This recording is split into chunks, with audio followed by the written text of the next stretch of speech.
Night here, and welcome back to my channel. For those of my Pretty Little Nightmare fan base that have stuck around since day one, thank you for your continuous support and for tuning in. And for those who are just tuning in for the very first time, well, though I should be wary, I venture someplace scary. Ghostly hauntings, I turn loose. Beetlejuice, Beetlejuice, Beetlejuice!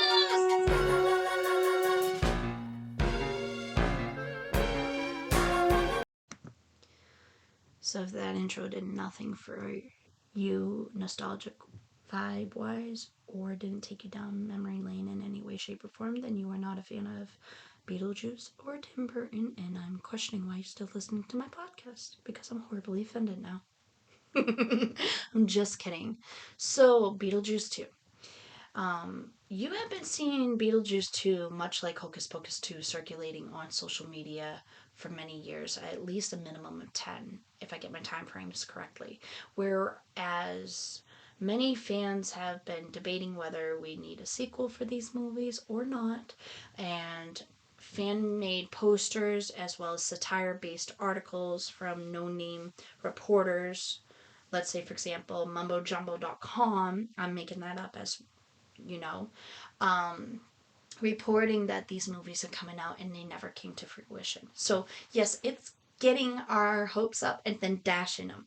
Now, before I get into this, I want to let you know I came up with a theory of why Hollywood / Hollyweird, as many know it, do this. I think they're paying off some air quote fan to make these air quote fan-made posters and post these satire articles to test the fan base to see if, the fan base is still active and lively, and if it's over like a million people saying, yeah, we need Beetlejuice 2 or Hocus Pocus 2, that's when they start saying it's fake articles and it's not real, so they can downplay it, hide behind the scenes, get, let's say, for example, 2 to 3 scripts written, call back the cast, let's say, for example, Bette Midler and Sarah Jessica Parker and Kathy Najimy, as well as Winona and Michael,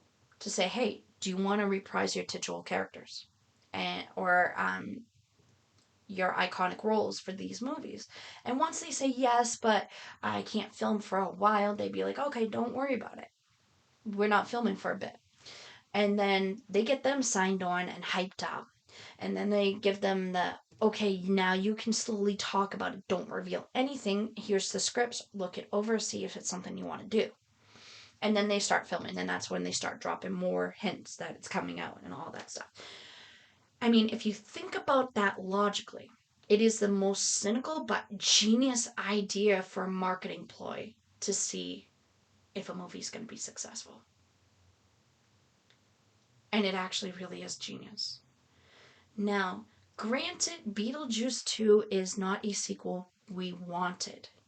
But how do you know it's not a sequel we need? And from the one photo that I have seen so far, which is of Winona in a car dressed up like Lydia Deetz on the set of Beetlejuice 2. She's got her hair similar to the style of Lydia from the animated series, more than the original movie. She looks like she has not aged much. She actually looks really good. And sure, a lot of it must be makeup, but she looks amazing. And we have Michael Keaton confirming that he is going to play the titular character of Beetlejuice. And I have never been more excited.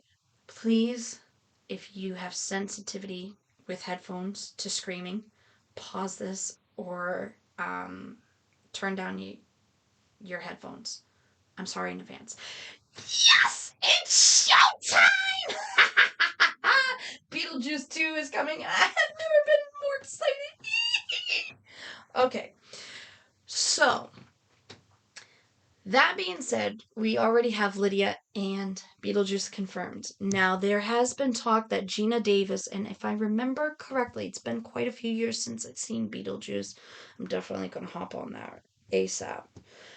She plays Barbara Maitland. I could be wrong, and she could play Delia Dietz. But supposedly she's making a comeback as one of those characters. And then we got a new character hitting the set of Lydia's daughter, but no name has been given yet. But the actor or actress, however they identify, that is well known in households right now because of another Tim Burton production, better known as Netflix series Wednesday. And I'm not talking about Enid. She plays the role of Wednesday Addams herself. Jenna Ortega is supposed to be appearing on set. Now, let's get into it. Y'all know how I have my own fan theories about everything. And I know you're sitting there going, so Ray, what is your fan theory? Simply put, it's going to go one of two ways. If Jenna is not in it, I have a feeling we're going to see Beetlejuice, kind of somehow, some way, losing his powers and transporting himself as well as some of the NetherWorld, as it was called in the 1989 animated series, into the real world, and Lydia's going to have to find a way to stop it from basically destroying all the real world. Now, if that's not a thing, I have a feeling that Lydia is going to be downplaying the fact that Beetlejuice actually exists in the household. Her daughter is going to be very curious about some of the spooktacular things going on in the house. And at that point, you're going to see her daughter stumble upon the book of the recently deceased and being curious, as all children are, no matter what age they are, she's going to somehow, some way stumble upon a way to summon Beetlejuice, throw herself into accidental peril, and Lydia's going to have to find a way to save her with Beetlejuice's help. Yeah. I don't know how they are playing it, but I will tell you this. I trust Tim Burton 1000%. I know he would not just makeshift something, throw it together, and basically slap it on the table and saying, here's your final. He does take time and pay a lot of attention to details, and I'm just super grateful to know that Lydia and Beetlejuice are the actual actors and were not recast. And yeah,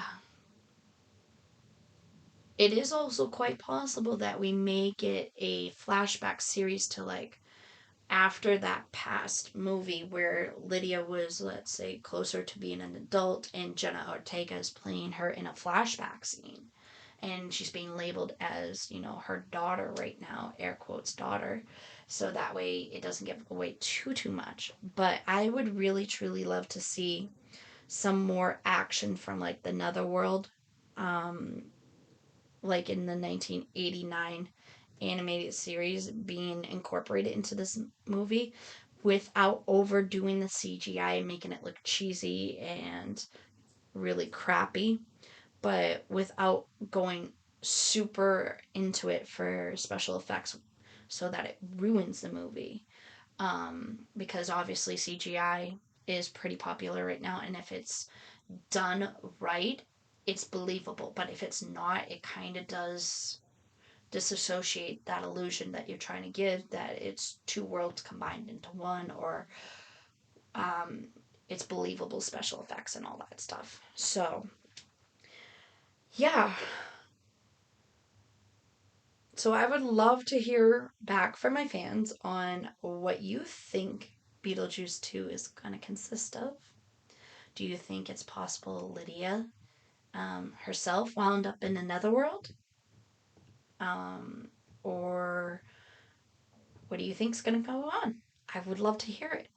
So, thank you for tuning in, my pretty little nightmares. And if you haven't commented or rated or subscribed, I would do that now, because in the near future, I am also going to be having a Beetlejuice 2 nostalgia podcast coming. And we're going to talk about Beetlejuice 1, the animated series, all of the merchandise, including McDonald's toys that are long forgotten, and more. So, thanks for tuning in, and I'm Raven Knight signing out. Stay happy, stay healthy, and don't forget, spook always. I mean, love always. Bye!